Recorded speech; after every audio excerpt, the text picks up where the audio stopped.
This takes us full circle to the September 11th attacks of 2001. In my previous film, Fabled Enemies, I expose in great detail the Saudi Arabian, Pakistani, and Israeli connections in conjunction with this international intelligence operation.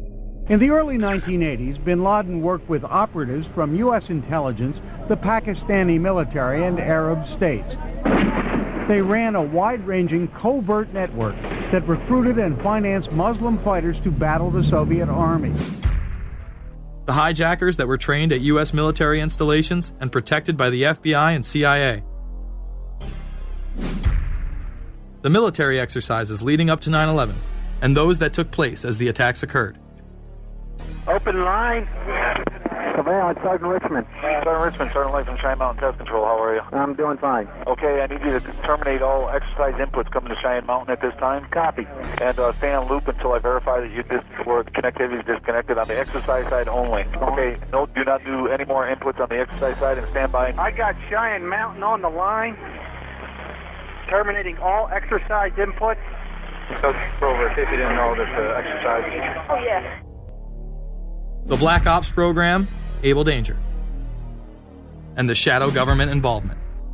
This morning we learned that the Vice President wasn't the only one sent to an undisclosed location on September 11th, that an entire backup government was and is still there and may be there for as long as anyone now at least can imagine. As well as much, much more. The government has lied about 9/11 repeatedly and used it to dominate the Middle East, while creating an evolving police state here, encroaching on civil liberties at home.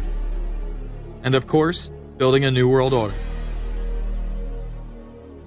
There is a chance for the President of the United States to use this disaster to carry out what his father, a phrase his father used, I think, only once, and hasn't been used since, and that is a new world order. We know now that September 11th of 2001 was the beginning of what we might call a new world order. The new world order that this president's father talked about with such great enthusiasm seems to be high on the agenda of this administration. Under the second Bush administration, massive amounts of civil liberties were openly and brazenly taken away following 9/11. The passage of the Patriot Acts, the Military Commissions Act, and other horrifying anti-constitutional legislation was enabled by the incredible amount of fear generated by the media, all in the name of keeping us safe here at home. The war itself would create huge profits for the military-industrial complex, and the globalists would seize even more power and control over Middle Eastern resources in what they planned to become a Eurasian Union under their control.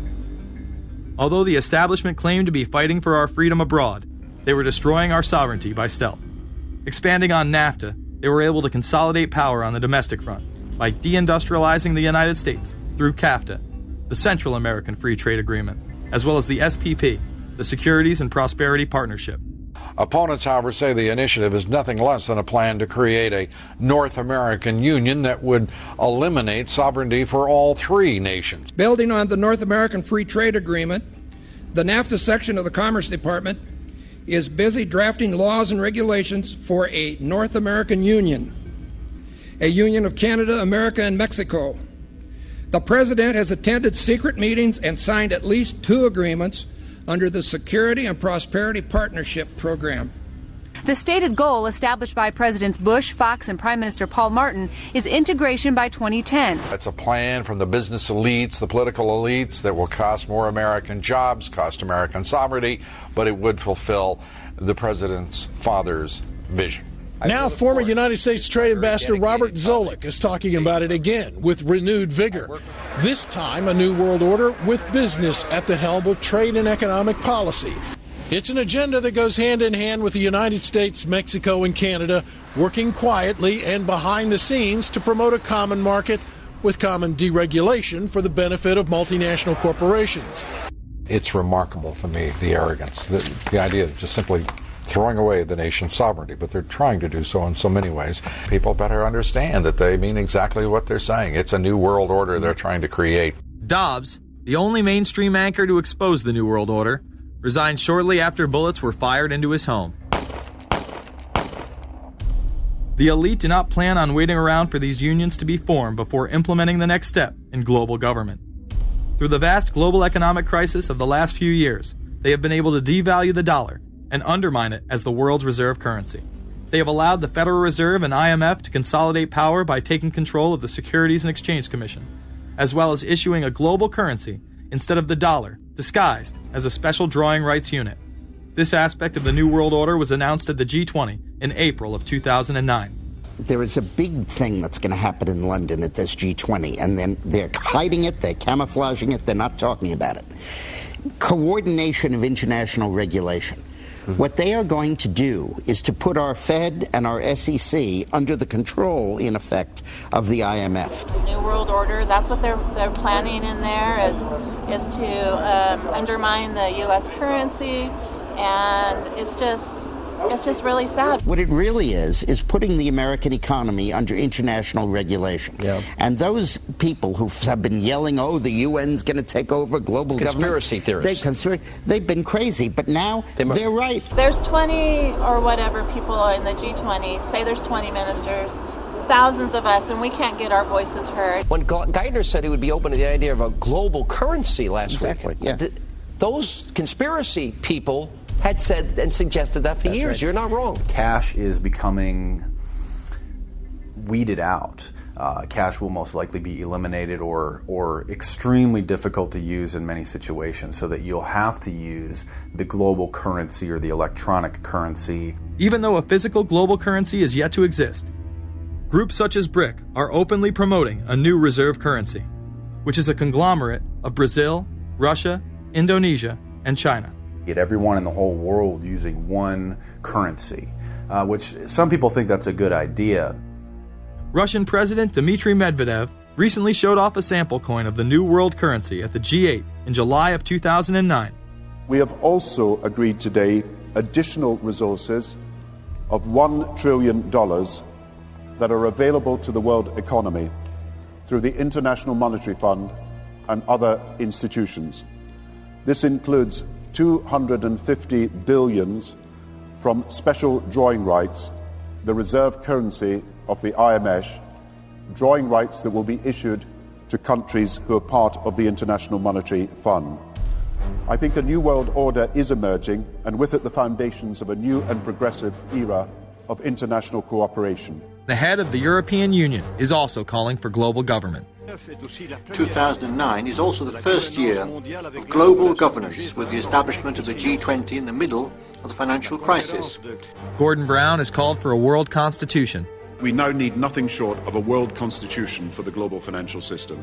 Both Gordon Brown and Barack Obama had been groomed to be the next Anglo-American spokesman for this new world order after Bush and Blair stepped down.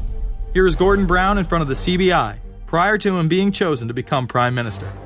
And it's only now that we can begin to understand that the world order that globalization brings and what it's going to look like.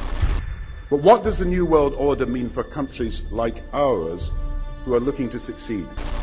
And the question for us is how we meet and master all these challenges to ensure that Britain enhances its competitiveness in the process and realizes what I believe is our destiny of success in this new world order. A new world is emerging. It is a new world order with significantly different and radically new challenges for the future. President Barack Obama has also espoused similar views on globalism. Here he is in Berlin, Germany, in July of 2008, in what media have dubbed his New World Order speech. Well, there have been extraordinary scenes in Berlin tonight as thousands of people gathered to hear Barack Obama deliver key foreign policy speech on his current European tour. The Democratic presidential hopeful laid out his vision for America's place in a new world order. In this new world, such dangerous currents have swept along faster than our efforts to contain them. And that is why we cannot afford to be divided. No one nation, no matter how large or powerful, can defeat such challenges alone. But the burdens of global citizenship continue to bind us together. In this new century, Americans and Europeans alike will be required to do more, not less. Partnership and cooperation among nations is not a choice. It is the only way, the one way, to protect our common security and advance our common humanity. That is why America cannot turn inward. That is why Europe cannot turn inward. America has no better partner than Europe. Now is the time to build new bridges across the globe as strong as the one that binds us across the Atlantic.